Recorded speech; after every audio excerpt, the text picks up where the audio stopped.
Welcome to our channel. Today we're exploring the life and untimely death of Brian Jones, the enigmatic founder of the Rolling Stones. A true musical pioneer, Brian's innovative spirit and raw talent helped define the sound of rock and roll in the 1960s. But behind the glamour and groundbreaking achievements lay a story of personal struggles, isolation, and tragedy. Join us as we uncover what really happened to this brilliant yet troubled icon, whose legacy continues to resonate in the world of music. Brian Jones was born on February 28, 1942, in Cheltenham, Gloucestershire, England. His father, Louis Blount Jones, worked as an aeronautical engineer. By all accounts, Louis was a logical, methodical man. Yet he also nourished a genuine love for music that coexisted with his technical mindset. Brian's mother, Louisa, was a piano teacher. She frequently filled the family home with classical pieces and beloved standards, giving Brian an early exposure to the joy and discipline of making music. The Cheltenham of Brian's youth wasn't exactly a bastion of rock innovation. It was a traditional, comfortable town that rarely produced rebellious teenagers with big artistic dreams. But from his earliest years, Brian seemed to have that rare spark. Friends and neighbors later recalled how the Jones household was awash in music nearly every day, piano chords drifting from one room, Brian's experimentation on saxophone or guitar in another. While it might have come off as mere youthful curiosity to onlookers, to Brian it was a thrilling world of new possibilities. When Brian was still in his teens, he encountered the mesmerizing sounds of jazz. At one point, Cannonball Adderley's saxophone lines caught his ear, and from there, he devoted himself to exploring jazz's complexities. Jazz is fundamentally about improvisation, emotional freedom, and spontaneity. So for a free spirit like Brian, it was the perfect fit. The strict confines of schoolwork failed to interest him. He found more meaning in learning new instruments, puzzling out chord progressions, or discovering an unfamiliar musical genre. While many of his classmates fixated on chores or planned for university, he soaked up everything he could about saxophone technique, teaching himself the fundamentals and then pushing beyond them. Jazz served as a gateway to other forms of music, and soon he was enthralled by the blues. He'd listen with rapt attention to recordings by Elmore James, Muddy Waters, and other trailblazers of the American South. It wasn't just the notes that fascinated Brian, but the emotional grit, the soulful heartache, the defiance, the rawness that British popular music at that time often lacked. His academic life faltered as a result. Brian was no slouch intellectually. In fact, he was rumored to be quite bright. But his passions clearly lay outside the classroom. At Cheltenham Grammar School for Boys, he repeatedly butted heads with authority figures who found his bohemian leanings exasperating. Suspensions occurred more than once. Perhaps even more scandalous for the era was his habit of fathering children out of wedlock, a taboo that imposed immense social pressures, particularly in a conservative English town. This conflict between a thirst for artistic discovery and societal expectations would become a recurring theme in his life. He was perpetually at odds with the limits placed on him, whether those constraints came from teachers, bandmates, or even the public's image of who a proper musician should be. As the 1960s dawned, Brian ventured to London, drawn by the city's rising music scene. England was importing rhythm and blues records from across the Atlantic, and young, hungry musicians were descending on clubs like the Ealing Jazz Club and the Marquee, hoping to capture the visceral energy of American R&B. Alexis Corner was a kind of hub for this blossoming scene, an influential figure who jammed with upcoming talents and introduced many to the deeper roots of blues. It was around Alexis Corner's orbit that Brian crossed paths with Mick Jagger and Keith Richards. To Mick and Keith, Brian's slide guitar playing, so reminiscent of Elmore James, was electrifying. He had a flair for technique that came from countless hours of self-directed practice, plus an intensity that made him stand out from other guitarists of the day. The three hit it off, and in 1962, they embarked on forming a band that would become the Rolling Stones, with Brian as the de facto leader. In these early days, when gigs were still small, when the London club scene was an insider's world, Brian arranged bookings, sometimes announced himself as the group's manager, and made sure the band's set list went beyond standard covers. He had a knack for scouring obscure blues tracks that other groups had never considered. He'd pick up unique chord voicings or a quirky riff from an old American record and incorporate it seamlessly into the Stones' repertoire. This search for something novel was in Brian's DNA. He wasn't content to simply mimic songs. He wanted to shape them, contort them, and reintroduce them in an edgier way that resonated with British youth. During that period, when rock and roll in the UK often meant sanitized pop or straightforward covers, Brian's rebellious approach stood out. And it was about more than just the music. His look, his slightly confrontational attitude, and his disregard for conventional rules set the Rolling Stones apart from more polite, clean-cut bands. By 1963 and 1964, the Rolling Stones were becoming a name to watch. The British invasion that the Beatles had kick-started was in full force, and record labels were scouting for bands to ride the wave. The Stones, with their raw R&B sound, offered a contrast to the Beatles' friendlier image. And Brian Jones, photogenic, flamboyant, a bit mysterious, was a key element in the group's visual appeal. He was often front and center in photos, exuding a certain confidence. It's said he even arranged to be paid slightly more than the other members for a while, believing that, as the primary force behind the band, he deserved the extra income. That decision didn't exactly endear him to Mick, Keith, Bill Wyman, or Charlie Watts, but it underscored his sense of ownership. In his eyes, the Rolling Stones were his creation. Yet even as Brian reveled in the thrill of early success, other forces were shifting. Mick Jagger and Keith Richards began co-writing songs that tapped into the zeitgeist of the mid-1960s. From I Can't Get No Satisfaction to The Last Time, their partnership generated hits that catapulted the Stones into the global spotlight. Record executives and producers quickly recognized Jagger-Richards as the dynamic duo that could keep churning out chart toppers, and the band's energy started to revolve more around that axis. Brian, whose strength lay in reinterpreting and infusing blues traditions rather than in crafting pop hooks, found himself edged out of the limelight.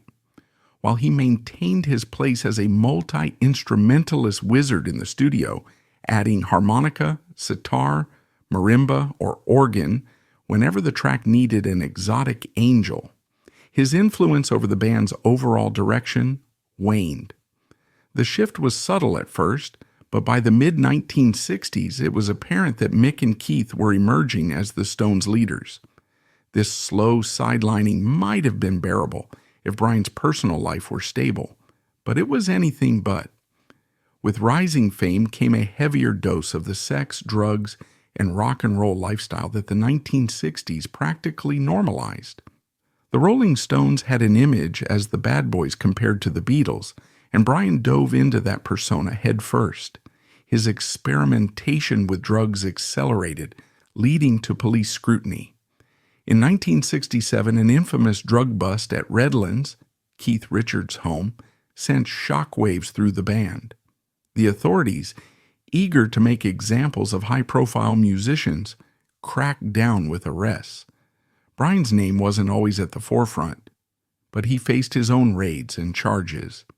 Each legal incident chipped away at his reliability. especially regarding his ability to tour internationally. The Rolling Stones were making plans for big tours in America, where Brian's criminal record posed real complications for getting a visa. Add to that the heartbreak of losing Anita Pallenberg, his girlfriend, to Keith Richards. The Stones circle was tight-knit, yet laden with complicated romantic entanglements, and Brian felt deeply betrayed. His heartbreak fueled an emotional downward spiral that exacerbated his drug use and erratic behavior. He'd show up late to the studio or appear so strung out that recording was nearly impossible. As Mick and Keith honed new songs, he contributed only intermittently, at times delivering brilliant flourishes, at others fading into the background. Brian's health also began to decline. He suffered from asthma. He had issues with substance-induced fatigue, and the psychological strain of losing his central role in the band chipped away at his confidence.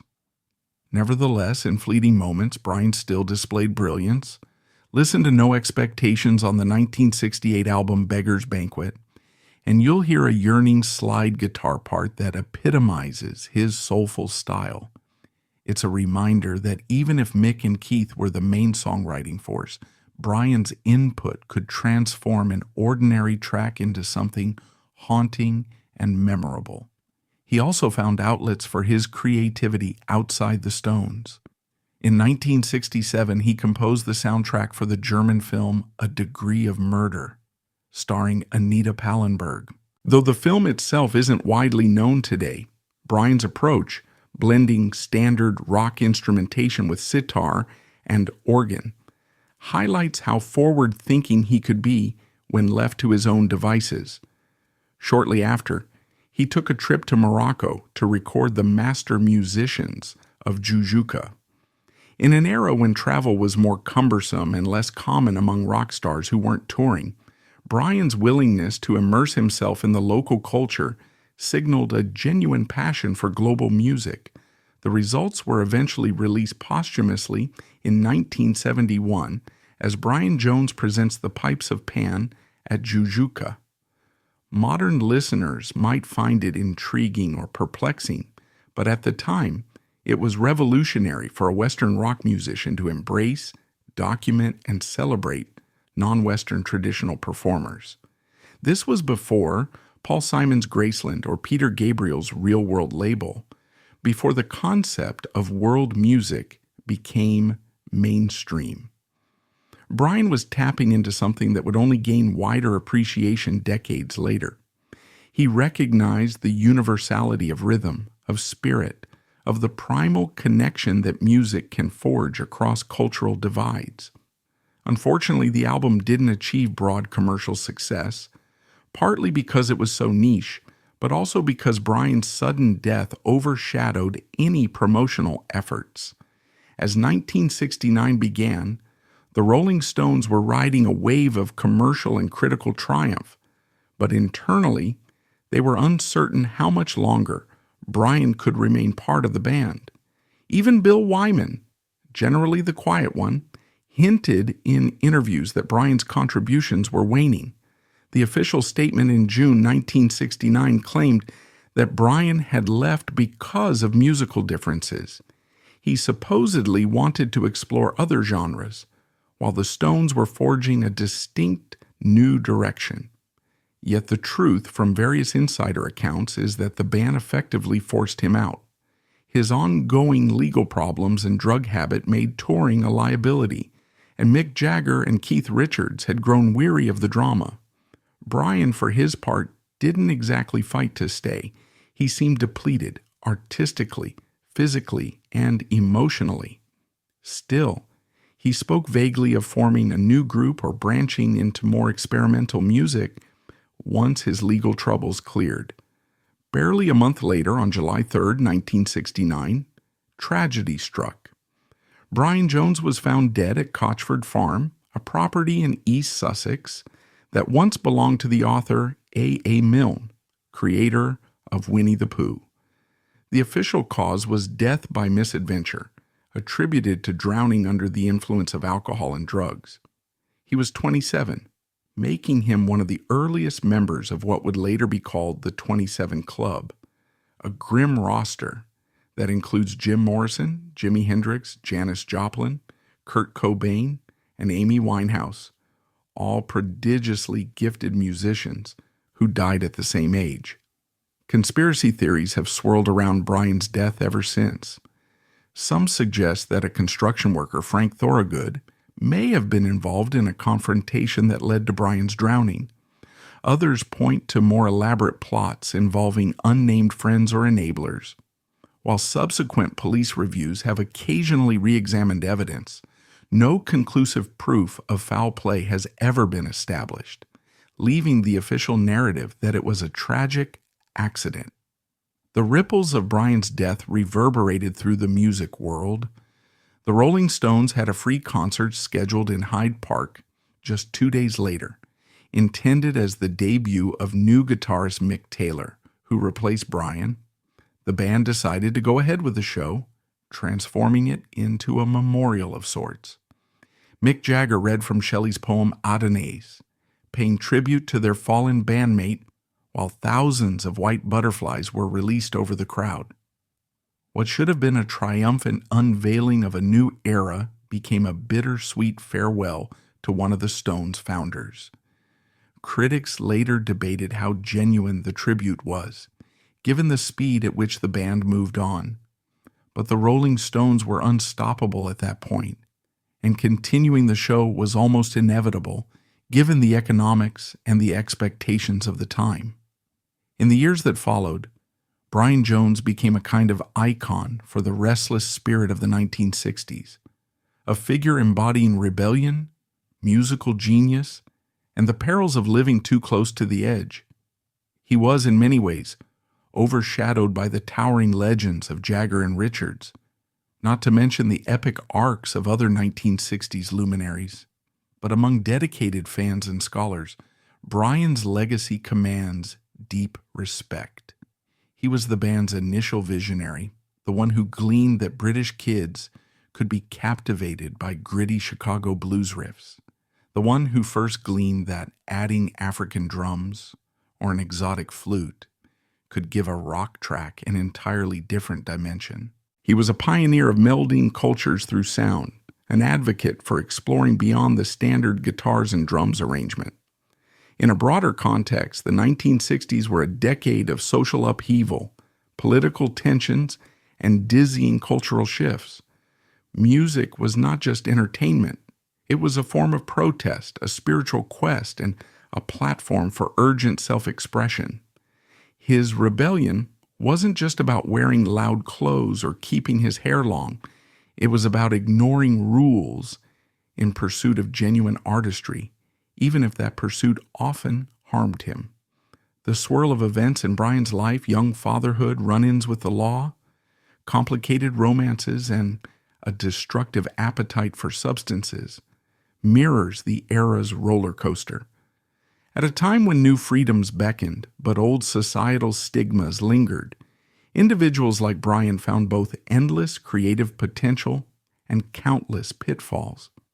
His membership in the 27 Club has inevitably placed him in conversations with Jimi Hendrix, Janis Joplin, and Jim Morrison, other visionaries who reshaped music before dying far too young. If you look closely, each of them had an aura of unfiltered expression, a desire to push boundaries in ways that commercial or conventional successes alone could never satisfy. Brian, though, was somewhat unique among them. He wasn't primarily known as a singer or songwriter. He was a band founder, a multi-instrumentalist, and a sonic explorer who thrived on layering textures.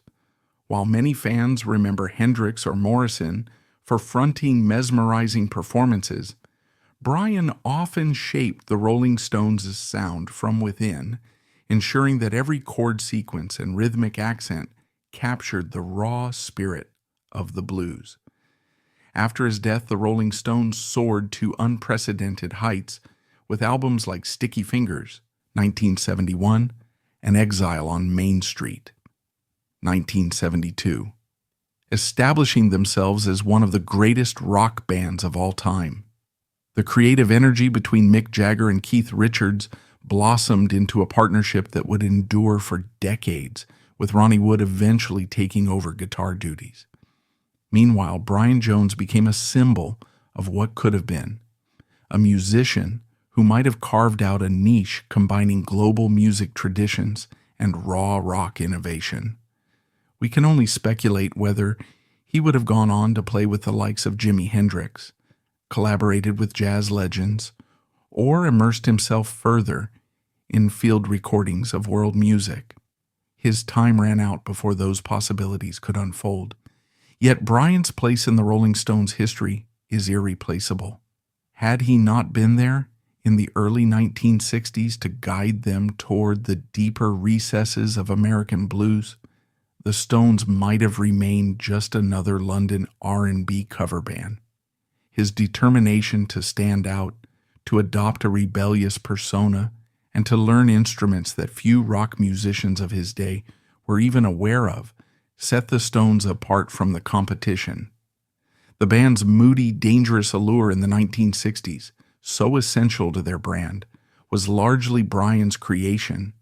He was the band's visible troublemaker, wild, provocative, and seemingly fearless.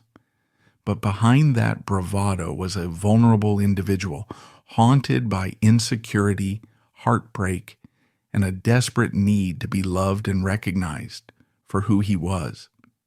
In more recent years, biographers and historians have tried to give Brian Jones the credit he's long been denied. Books such as Brian Jones, The Making of the Rolling Stones by Paul Trinka, delve into the complexities of Brian's life, suggesting that while Mick and Keith were obviously gifted, it was Brian who truly launched the group and defined their early sound. Former Rolling Stones bassist Bill Wyman has also spoken in interviews about Brian's pivotal contributions. The legacy conversation has expanded from the simplified story, Jagger and Richards were the geniuses, Brian was the messed up wild card, to a more nuanced understanding of how these personalities intertwined. Of course, the Stones themselves rarely dwell on the specifics of Brian's departure. They acknowledge him with a mixture of fondness and regret, but the band moves forward, still performing, still rolling on. What if Brian had been able to conquer his demons, or if he'd had stronger support around him to break free from destructive patterns? Perhaps he would have shaped the Stones' direction for longer, or maybe he would have struck out on his own, forging a career akin to that of Eric Clapton, who navigated bands before finding a solo voice. Another possibility is that he might have fully thrown himself into musicology, traveling the world to document indigenous musical traditions. He might have become a pioneer in bringing ethnomusicology to popular audiences decades before world music was a recognized genre. Brian's ephemeral fascination with Moroccan music shows he had the curiosity for such a path.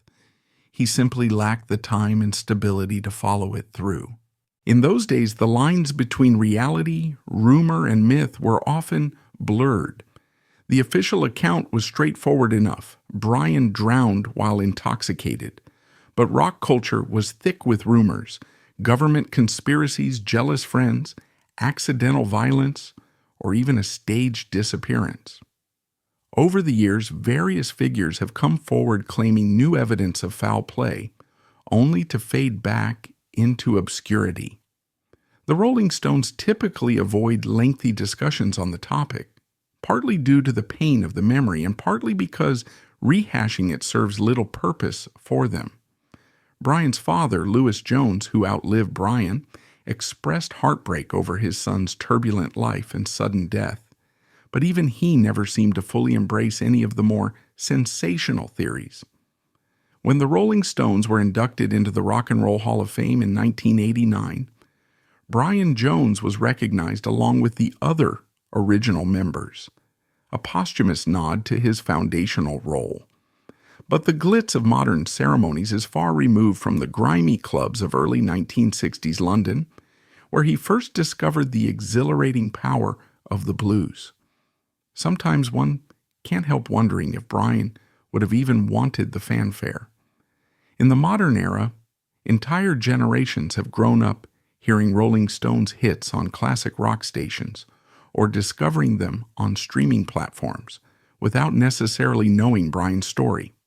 Yet whenever you see a documentary clip of the Stones' early performances, you'll notice him, a slight figure with a captivating presence, often wearing a mischievous grin.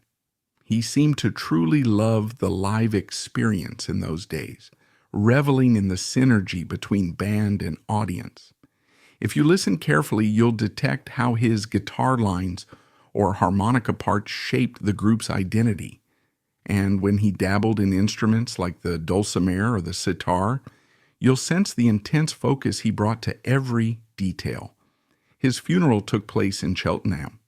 On the day of his burial, locals lined the streets, unsure whether to mourn a hometown boy gone astray or to celebrate a musical hero who put their quiet town on the map. Mick Jagger, Keith Richards, and Charlie Watts did not attend.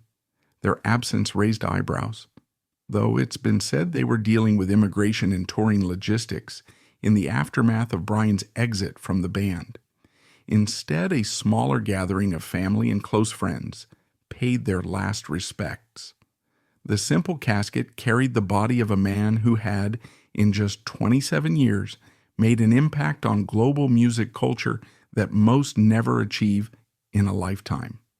The gravestone reads Brian Jones, and for some visitors, it's a pilgrimage site, a place to reflect on how fleeting but potent artistic brilliance can be.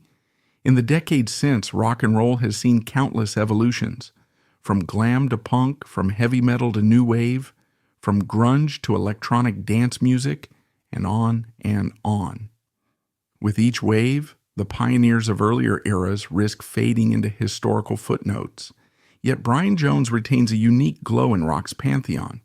For guitarists, he's an example of how one can seamlessly pivot between acoustic blues and modern effects, laden electric stylings.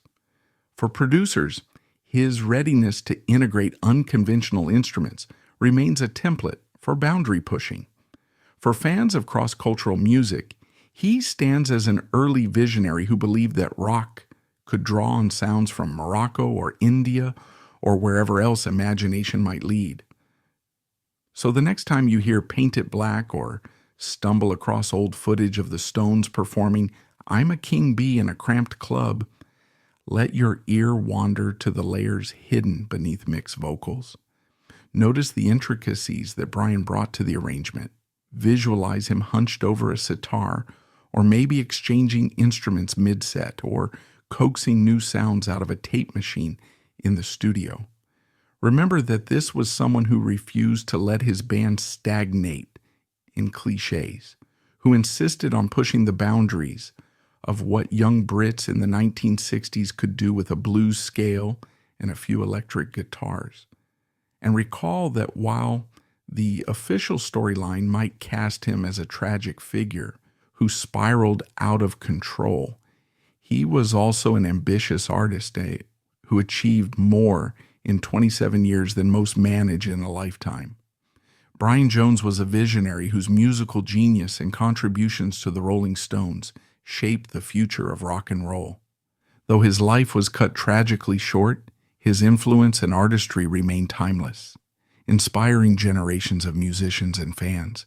If you found Brian's story as compelling as his music, don't forget to like, comment, and subscribe for more deep dives into the lives of music's greatest legends. Thank you for watching, and we'll see you in the next video.